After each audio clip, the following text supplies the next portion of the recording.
Shalom. Renungan kebenaran firman Tuhan hari ini terambil di dalam kitab Bilangan pasal 9 ayat 15 sampai dengan ayat yang ke-23. Judul renungan hari ini, Berjalan bersama Tuhan.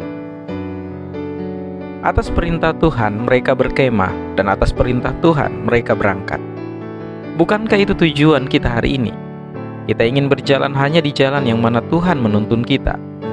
Tetapi seringkali jalan itu menghilang di hadapan kita. Bukannya Tuhan membiarkan kita tidak terarah, tetapi kita membiarkan pikiran, kekhawatiran, dan keraguan kita sendiri menghalangi pandangan kita. Hidup kita tidak dirancang untuk menjadi sederhana. Tetapi satu hal yang saya pelajari berulang kali adalah bahwa Tuhan jauh lebih pintar dari diri kita. Tuhan melihat gambaran besarnya, dan Dia tahu apa yang Dia lakukan.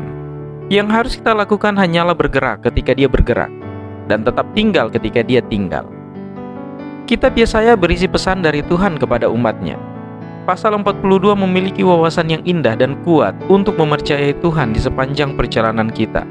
Dikatakan, "Aku ini, Tuhan, telah memanggil engkau untuk maksud penyelamatan, telah memegang tanganmu. Aku telah membentuk engkau dan memberi engkau menjadi perjanjian bagi umat manusia, menjadi terang untuk bangsa-bangsa, untuk membuka mata yang buta, untuk mengeluarkan orang dari hukuman tempat tahanan, dan mengeluarkan orang-orang yang duduk dalam gelap dari rumah penjara.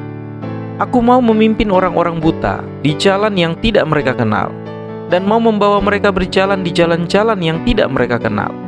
Aku mau membuat kegelapan yang di depan mereka menjadi terang, dan tanah yang berkeluk-keluk menjadi tanah yang rata.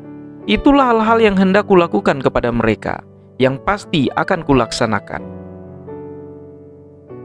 Seperti bangsa Israel, kita mengembara di padang gurun yang belum pernah kita lalui sebelumnya. Setiap hari, setiap pilihan yang dibuat di sekitar kita membentuk hasil dari perjalanan kita. Kita tidak dapat melihat cukup jauh di jalan untuk mengetahui apa yang akan terjadi. Kita tidak dapat secara akurat mempersiapkan hari esok. Tetapi, kita dapat dengan patuh mempercayai satu-satunya yang tahu kapan waktu yang tepat untuk berangkat dan kapan kita harus tinggal.